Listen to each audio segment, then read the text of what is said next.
To me, the Terminator franchise is something I like, something I've grown up with, I love.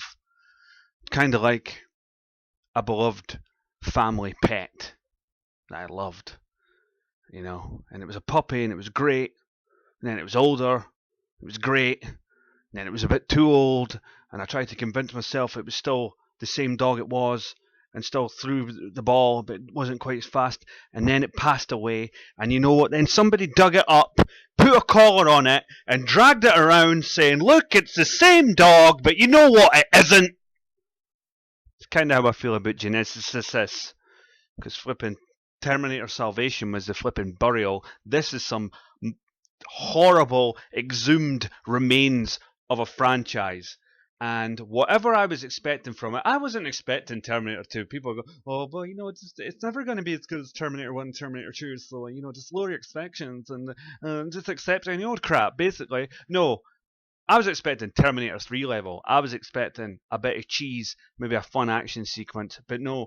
And I'm going to go into spoilers because, to be honest, how can you spoil this?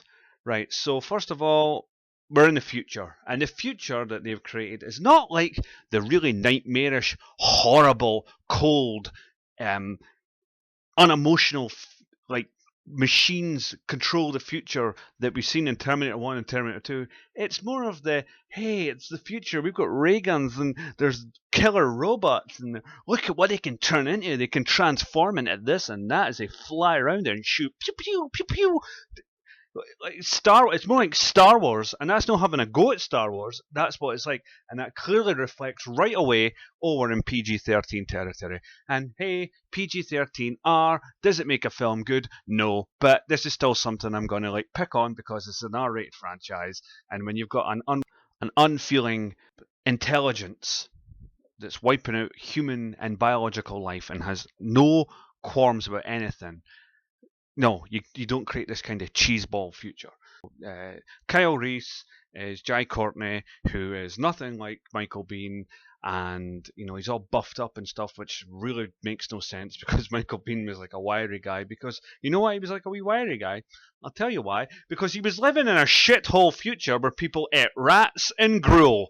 That's clearly the future that was shown to me in Terminator 1, but I don't know. Apparently there's a gym. Now, fair enough, I suppose we're dealing with a franchise where a 6'2" Austrian bodybuilder is an infiltrator. Whatever, but still, let's have a wee bit continuity between the films. And that's another thing that gets me about this, is right, they go through all this hassle, right, to make sure Arnie's in this, and to make sure they make a reason for Arnie being older, which is they send him back even further in time to protect Sarah Connor, which is never explained in the film, never explained at all. He just happened to go there. So who did that and why they did it, and what he protected her from, I don't know, because it wasn't really explained. But hey, you know what? That makes up for him having a couple of wrinkles now. But the Terminators, right?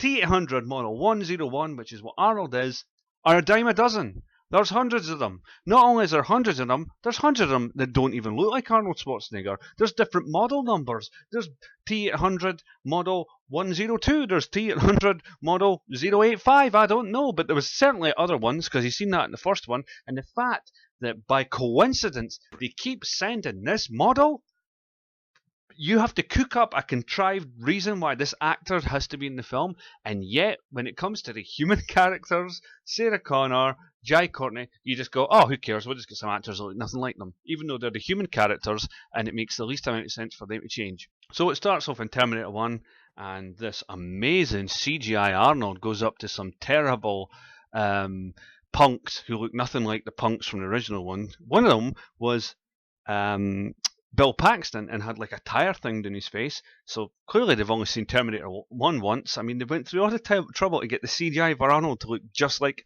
he was in the first Terminator, but they can't get a guy just to put a stripe down his face. Lazy. Then Arnie shows up and fights the other Terminator, which sounds amazing. Sounds like, oh, that must be the cool part in the film. The fight is just rubbery. That's the best way I can describe it. It's rubbery. It doesn't look real. It looks like Arnie's fighting a CGI guy. It looks like Arnie's fighting an Xbox. And the fight is just too over the top to take seriously. It is like a Marvel film.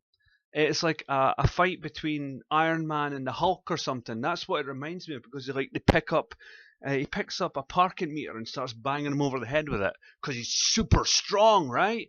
They didn't do things like that in the first. Look at the Terminator fight in the T-1000 and T2. They go through a wall and then that's it. The T-1000 doesn't go, you know what, I want to have a one-on-one. I need to prove myself. Let's get in the ring. Let's do WWE SmackDown here. No, he's like, get out of my way, I've got a mission. And for some reason, nah, they've got to scrap. Which is what happens later on with the other John Connor T-3000 virus, whatever. I don't know what that is. Right, so, but anyway, the T-1000 is taken out by Sarah Connor because she shoots him in the chest with a .50 caliber. Bye-bye, Terminator 1. That's struck him from history. 1984 film. That's it. Bye-bye, cheerio. You know, the best Terminator, or even the second best Terminator, whatever. Terminator 2 obviously wiped out existence as well, because for some reason the T-1000 is there, and he's Asian. And again, by the way, that's not racist. I'm just saying, like, they go through that trouble to make sure Arnie looks the same, but they can't even get the same race for the T-1000. That makes no sense. Why does the T-1000 look the same? I suppose it's liquid metal and it can change its form. Okay, maybe I'll buy that. But why is it there? How did it get there? Who knows? They don't explain that. But they take it out with some acid in about 5 minutes. And it can control T-800 apparently now. That's a thing. I don't know. So the T-1000 and T-800 are wasted and completely undermine their threat levels from the first two films. They build a time machine in the garage. Who helped them with that? Doc Brown. And you know what? This time machine needs to work. The chip from the first Terminator. So, well, that makes no sense. That makes absolutely zero sense. But anyway, Arnie Kai goes through because his hand's showing. So he sends Sarah Connor and Reese through time to 2017 for reasons best noted themselves. Now, what I don't understand is this is going by the original timeline. So, does that mean like a T-800 showed up in 95? So that this Terminator showed up then with nothing to do, apparently? I don't know. Kind of weird. Makes no sense. But Terminator 2 is stricken from the record, so... You know, that was the bad one. That was the one that needed removed, everybody. Yeah, so I don't understand that. But they go to 2017. Again, makes no sense, because the war should have started either in 1997 or 2004 or whatever timeline you're going by. I mean, if the future war goes any further in the future, it makes no sense when John Connor was born now, because to be honest, John Connor's be 1 year older than me, according to the logic, but they don't even give birth to John Connor that I know, so is he even born now? I don't know. Don't think about it too much. Let's get to... Oh, Arnie's old now. And he shows up to a hospital, and there's this terrible fight between him and the John Connor twist. Which, of course, isn't a twist and isn't a spoiler because it was showed in the trailer. And believe me, the trailer showed you all the best parts, of which there were very few, and it told you the entire plot. You know what's happening, so I don't even know how I'm spoiling this.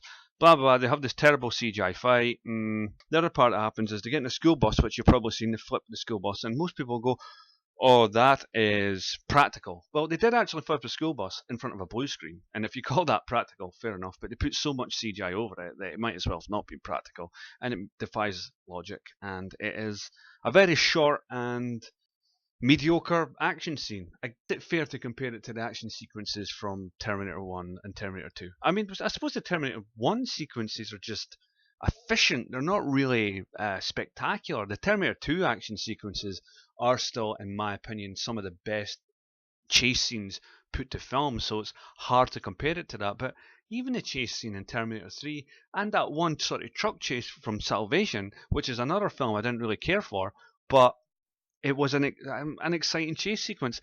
This bus with a guy underneath it and then flips over. There's nothing there. And then Arnie ragdolls about CGI-ish in a CGI car, leans over the CGI bridge to save the real Sarah Connor from a CGI drop. I mean, it's just so much terrible CGI. And the makeup's terrible because they don't even attempt it. They must have just stuck some green glob on Arnie's face and went, oh, you know, we'll put the Kano makeup in later. And the plot is basically Genisys is an evil iPhone app. John Connor's been infected with some weird cyborg disease that's made him bad. He's built another time machine, and God knows what they're going to do with that. Bring Terminators back through or go through, I don't know. Genisys is coming online. Arnie and this thing have a fight.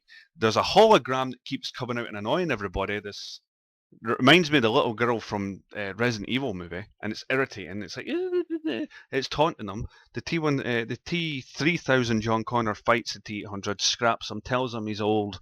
There's some parts that are clearly just trying to be Terminator 2, like when he's crawling across to get to his magnet hand that he's built that helps him fight the T3000. The most inexplicable bit is he drags him into this time machine because their skin's like removed. Nothing dead will go. Remember that? So it blows up and they melt, and Arnie melts into this T1000 stuff. And then at the end, Arnie's fine. He's like, oh, like back to normal, and he's sort of liquid metal, but chose to keep his old skin, which makes no sense. And then they go and they just ride off to the sunset for the sequel. It is a fucking shambles.